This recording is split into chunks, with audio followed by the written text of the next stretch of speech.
just hold her. Just, you never know, life is so short, and I just want to hold her. Give her a big kiss. Okay, so she's expected to come out this front door right here. Where was she? What class was she in? She didn't tell me that much. She couldn't talk long, and she said 11:15 that everybody was gonna come out. The lockdown would end. Have you heard anything officially from the school yet? Not as of yet, no. I just rushed here right away. Got here as soon as I could. Yes. What are you thinking about right now when you see these kids walk out of the school and they're okay? She knows my whistle. I'm glad they're okay, and it just makes me really sad that nobody should have to go to school and have to fear of getting shot or killed or anything like that. I just feel terrible, and I'm just glad everybody's okay. Oh. You're looking forward to a big hug. Yes, of course. Yes. And of course, thinking about the other folks.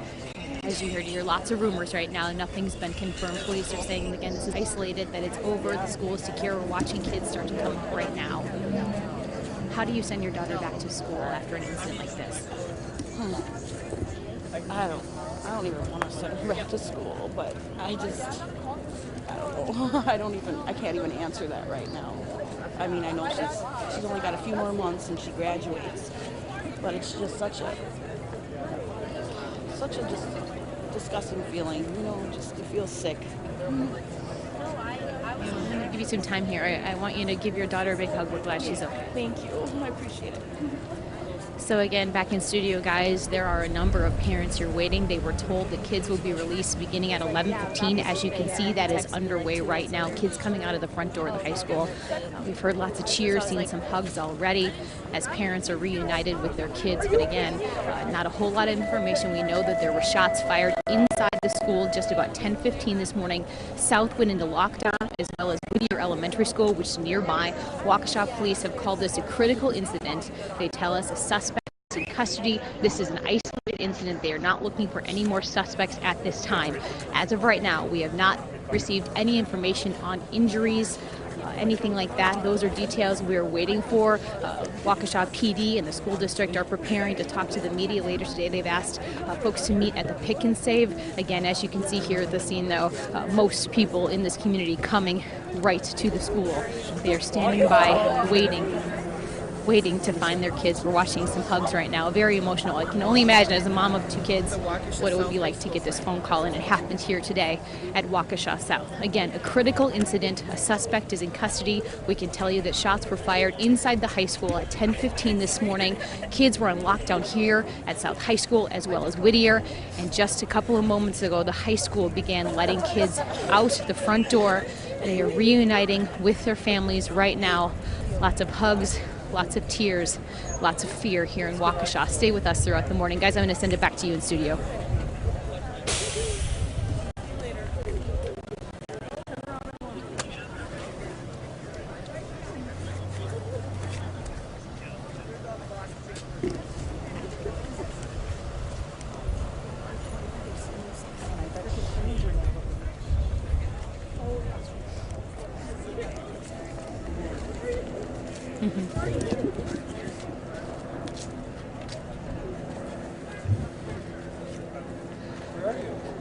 Sure. Carl, answer your first question. There are about 100, maybe 200 parents here lining up right along the sidewalk. They do have sheriff's deputies blocking off the entrance to the high school. What's happening is they're standing right outside the front door, right on the sidewalk, although some kids are now filtering into the parking lot. They're letting up a bit on security. But the building, the perimeter is still secure. They're only letting buses into the parking lot. Again, they have a number of deputies at all of the entrances. And right now, slowly, they are letting kids out the front door of South High School. And that's where all the parents, you can see some parents right there, right under the sign, waving, trying to get their child's attention. Again, parents heard about this from their kids. They heard about it from the local media. Many of them, just as we heard, dropped everything and got here. They didn't have any information. They're learning it about the same time we are. Sometimes we're getting it before them because, of course, we are checking in with police. They are here just waiting to see their child and make sure that their child got out okay. Again, right now, we have no word on any type of injuries. All we can tell you is that a suspect is in custody. And Carl, you mentioned that on the way here to the high school, we did pass an ambulance. It was being followed by 3 squads, lights and sirens, and they were taking the exit to Froedtert Hospital. Again, we cannot confirm if that is related at this time, but it was just shortly after we had been told that a suspect had been taken into custody. Again, we are at Waukesha South High School. We're just after 10:15 this morning. There were shots reported inside the high school. Police calling this a critical incident. They tell us a suspect is in custody. This is an isolated incident. They're not looking for any other suspects. And just about 5 minutes ago, the school, which had been on lockdown, along with Whittier High School, which is nearby, that's an elementary school, that was on lockdown as well. They are beginning to let kids out right now to reunite with their families. As you can imagine, lots of parents here, all they want to do is put their eyes on their kid and make sure that their son or daughter is okay.